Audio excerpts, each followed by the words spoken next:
Hey, it's Michelle coming to it some kitchen inspiration. I'm making a fun snack for my Bible study group for tomorrow. So if they're seeing this, then they know what they're going to get. I'm calling them pumpkin pasties, but they're really pumpkin ham pies. So I wanted to share that with you. I have 3 of our half sheet pans out here. I love these things.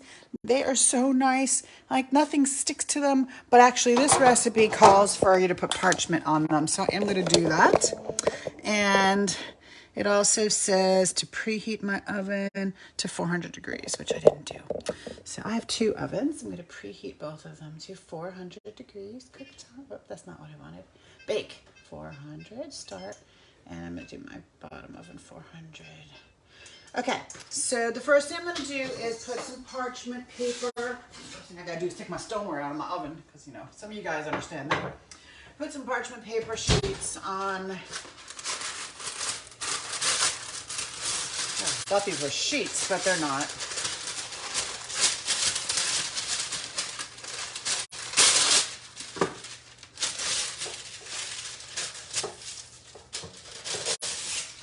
All right.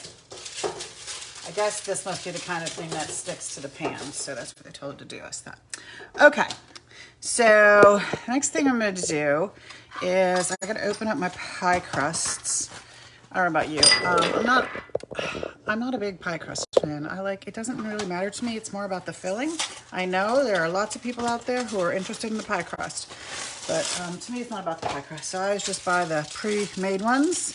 So I'm gonna let that warm up for a minute. So I have, matter of fact, I'm gonna put them on the stove. I have a bar of cream cheese in here that I put in the microwave because that way it'll get nice and soft, because you know how it's so hard to use if it's not soft. Actually, this may not even be soft enough still. I put it in the microwave for about a minute. I don't want lumps, so I grabbed my stainless steel whisk. This whisk, I should have showed it to you before I got it all full of cream cheese, but I'm going to show it to you right now. It's 24 years old. Look at it. It's in perfect condition after 24 years. Actually, this bowl is 24 years old too. This is my my 4-cup batter bowl, or my small batter bowl from the old set. You know, the new ones are in my car. The pack that goes with me to my parties outside of the house. So I still keep some of the old ones in my kitchen because honestly, they work really well. Okay, so this is the 1-cup measuring cup from our measuring cup set. And I'm gonna put in, whoops, I need a cup of brown sugar packed. This makes a big difference, packing and non-packing. I don't know if you guys ever had a question about that, but when you pack the brown sugar, there's a lot more sugar in the recipe than if you don't pack it. So I want you to think about that. Do you want your recipe to be sweet enough? If so, you need to pack your brown sugar, which just means press it down. Okay, put that in. And now we're gonna mix the cream cheese and the brown sugar up to get it a nice consistency. I'm gonna hammer it on the side of the bowl again to remove all the stuff from there. That's one of the things I like about this whisk, is that it will just have the stuff come right out again if you do that. There's a couple lumps in here, but it's not significant. All right, now I have a cup of pumpkin, not pumpkin pie filling, just pumpkin, okay? Grab my smooth edge can opener. If you can lift it like that, then it's going to work. So I'm gonna open this up, and I need to put in 1 cup of pumpkin puree. Turn it the other direction, use your bird beak. Whoops, helps if you grab it, to grab the lid right off. Okay.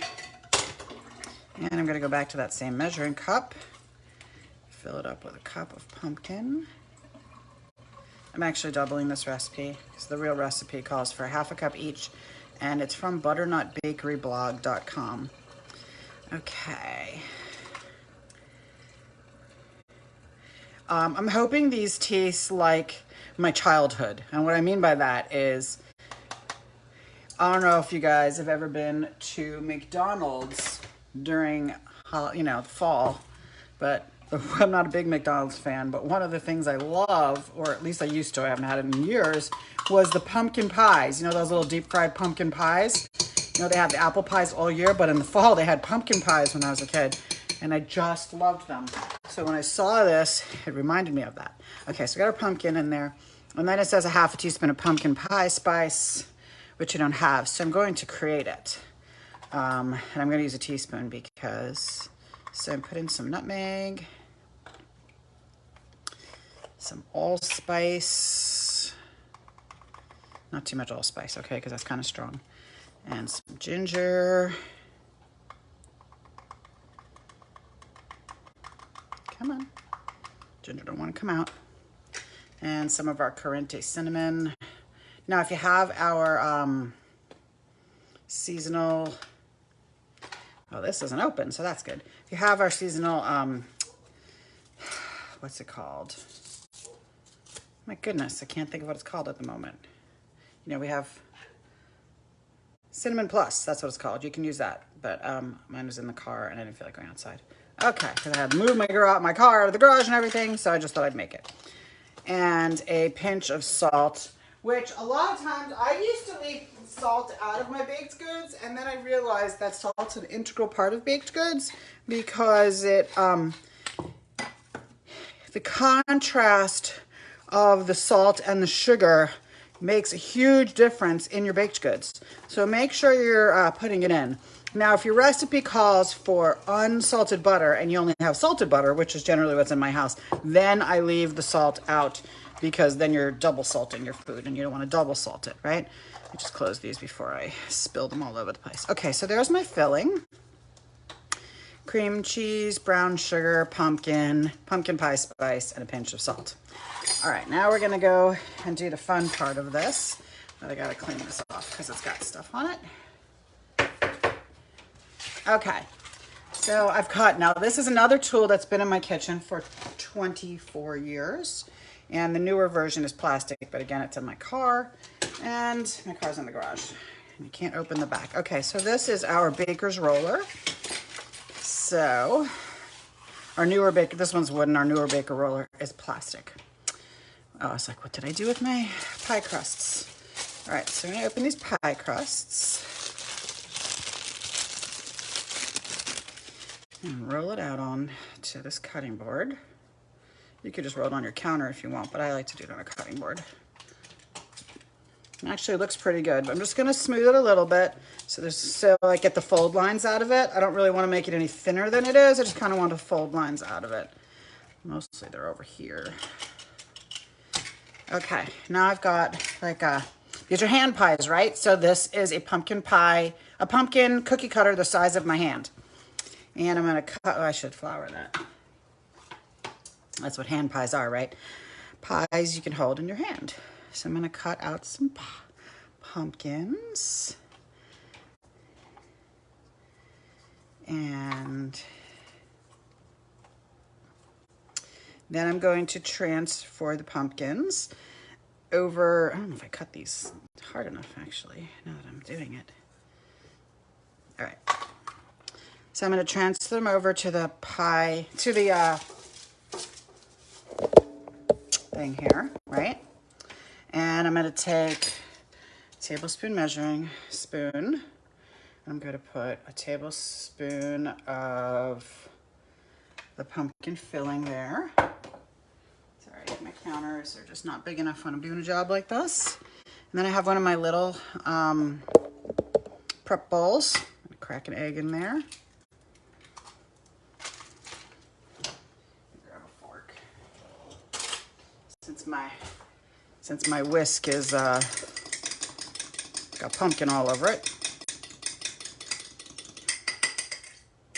Okay, and I've got my chef silicone basting brush, and I'm gonna put a little bit of egg around the edge here.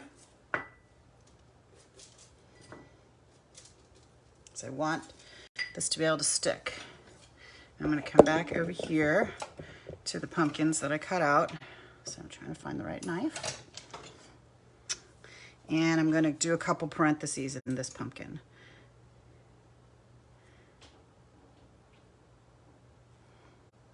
And one line down the middle. This is not an exact science. Do whatever you want. Just want it to look like a pumpkin. Okay, there we go. Now I'm going to pick up this pumpkin, put them on top of this one. I'm going to press it down. Grab that fork and I'm going to squish the edges down so that the pumpkin filling doesn't come out, right? Because we don't want the pumpkin filling to come out.